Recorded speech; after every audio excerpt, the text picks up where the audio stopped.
कुल वृक्ष के योग कक्षा, जिसमें हम स्वास्थ्य संबंधी योगिक क्रियाओं को आज हम सीखने जा रहे हैं। तो आज बहुत सी महत्वपूर्ण क्रियाएं हैं, जैसे श्वास की कुछ क्रियाएं हैं, नेक की कुछ क्रियाएं हैं, स्टमक की जो हैं, जो लेग्स की बहुत क्रिया हैं। तो जिन लोगों को नेक पेन है या जिनका पेट बहुत बढ़ गया है या फिर पैरों में दर्द है, तो उसको हम क्रम अनुसार सीखेंगे। बारिश का जो मौसम चल रहा है, तो इसमें काफ़ी लोगों को जुकाम है, साइनस है, माइग्रेन है, हेडेक है, फीवर है, ये सब होता रहता है। तो ज़्यादा स्नीजिंग होता है। तो यह सब ना हो, तो इसके लिए छोटी छोटी क्रियाएं हैं जो आप अपने दिनचर्या में इसको शामिल करके हमारा जो ट्रेडिशनल मेडिसिन है, यौगिक क्रियाएं, इसके माध्यम से आप इसको ट्रीट कर सकते हैं। तो ये जो दो हमारी नासिका हैं, लेफ्ट नॉस्ट्रिल हैं उसको चंद्र नाड़ी कहते हैं, राइट नॉस्ट्रिल उसको सूर्य नाड़ी कहते हैं।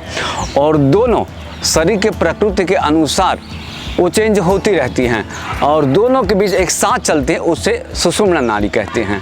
ऐसे हमारे शरीर में 72,000 नाड़ियाँ हैं, लेकिन 3 प्रमुख नाड़ियाँ हैं और इनको आज हम थोड़ा अभ्यास करेंगे। लेफ्ट नॉस्ट्रिल है, यह जो शीतलता को नियंत्रित करता है। राइट नॉस्ट्रिल है, वो उष्णता को नियंत्रित करता है और दोनों के बीच संतुलन होना चाहिए और दोनों को संतुलित रखता है सुषुम्ना नाड़ी। तो जब भी आपको ऐसा लगता है, बहुत हेडेक होता है, फीवर होता है या बहुत जुकाम हो गया है, तो आपको देख लेना है कि आपका कौन सा नासिका चल रहा है, लेफ्ट चल रहा है या राइट। तो अब हम इसको कैसे चेक करेंगे? तो यह अंगुष्ठ जो है यहाँ ऐसे रख दीजिए और 4 से बाहर सांस को फेंके ऐसे 1 2, तो वायु यहाँ टकराएगा, स्पर्श होगा। तो जिसमें वायु का प्रवाह ज़्यादा है वहाँ नासिका चल रहा है। ऐसे ही अब हम राइट नासिका चेक करेंगे, तो यहाँ वायु टकराता है, स्पर्श करता है। तो ज़्यादा स्पर्श करता है वह वायु, वहाँ नासिका चल रहा है। तो इसको हम ऐसे हमारी नासिका चेक कर सकते हैं। तो अगर मान लीजिए कि आपको बहुत हेडेक है या बहुत फीवर हो रहा है या बहुत जुकाम है, तो देख लेना आपका कौन सा नासिका चल रहा है। मान लीजिए कि उस बार लेफ्ट चल रहा है, तो आपको लेफ्ट बंद कर देना है और राइट से सांस लेना और छोड़ना है ऐसे।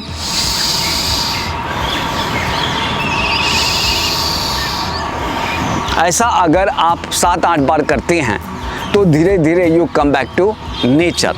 अगर मान लीजिए उस बार आपका राइट नासिका चल रहा है, तो फिर राइट नासिका बंद करके लेफ्ट से लेना है और छोड़ना है। तो इससे आप वापस अपने स्वस्थ स्थिति में वापस लौट आएंगे।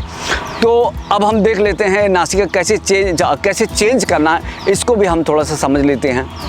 जैसे यह जो एक आध घंटे के अंदर वो चेंजेस होता रहता है और शरीर के प्रकृति के अनुसार वहाँ परिवर्तन होता रहता है। जैसे अगर आप भोजन करते हैं और आपकी सूर्य नाड़ी चलती है और भोजन करती हैं, तो आपका खाना बहुत जल्दी डाइजेस्ट हो जाएगा। तो अब हमें मान लीजिए कि भोजन के समय सूर्य नाड़ी चलाना है, तो क्या करना है? तो जैसे एक छोटा सा लकड़ी का टुकड़ा है, वो यहाँ लेफ्ट पर रख दीजिए ऐसे, तो आपका राइट नासिक चलना शुरू हो जाएगा। ऐसे ही छोटा कोई भी टुकड़ा यहाँ राइट पे चल दीजिए, तो आपका लेफ्ट नासिका चलना शुरू हो जाएगा। यानी कि left nostril is connected with your right parts of the body and right nostril is connected with your left parts of the body. Right parts of the body is conducted by the left brain, left part of the body is conducted by the right brain. ऐसा medical science के मुताबिक है।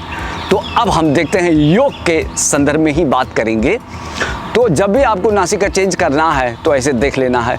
ऐसे ही मान लीजिए जो दाम्पत्य जीवन में है, अगर मान लीजिए कि पत्नी की नाड़ी चंद्र नाड़ी चल रही है और पुरुष की सूर्य नाड़ी चलती हैं और दोनों का जब तब मिलन होता है, तो बहुत ऊंचे शिखर के आनंद को वो छूते हैं और बहुत इनर वेलबींग, इनर वेलनेस वो फील करते हैं और काफ़ी आनंद उल्लास वो महसूस करते हैं। तो यह जो हमारी चंद्र नाड़ी और सूर्य नाड़ी, उसकी बहुत बड़ी भूमिका है। तो पुरुष है वो सूर्य ओरिएंटेड है, यानी कि सूर्य नाड़ी। स्त्री है वो चंद्र ओरिएंटेड है, यानी कि उसको चंद्र नाड़ी है। तो दोनों का ही ऐसा शरीर के प्रकृति की स्थिति अनुसार वो बदलता रहता है। भोजन के बाद कहीं लोग लेफ्ट साइड सोते हैं, तो जैसे ही जब आप लेफ्ट साइड सोते हैं तो यहाँ पर दबाव आता है और दबाव के कारण सूर्य नाड़ी चलना शुरू हो जाता है और अग्नि जैसे प्रज्वलित होती है तो भोजन आपका ज़्यादा डाइजेस्ट फास्ट होता है। तो सूर्य ऊर्जा को ज़्यादा ऊर्जा मिलती है जैसे आप लेफ्ट साइड सोते हैं और सूर्य नाड़ी आपकी एक्टिव हो जाती हैं। तो इस तरह हम अपनी नाड़ी को चेंज कर सकते हैं। तो आप इस तरह चेक करके वापस अपना प्राकृतिक स्थिति में आ सकते हैं। सब्सक्राइब करें कुलवृक्ष के YouTube चैनल को और रोजाना की अपडेट्स के लिए बेल आइकन को दबाना ना भूलें।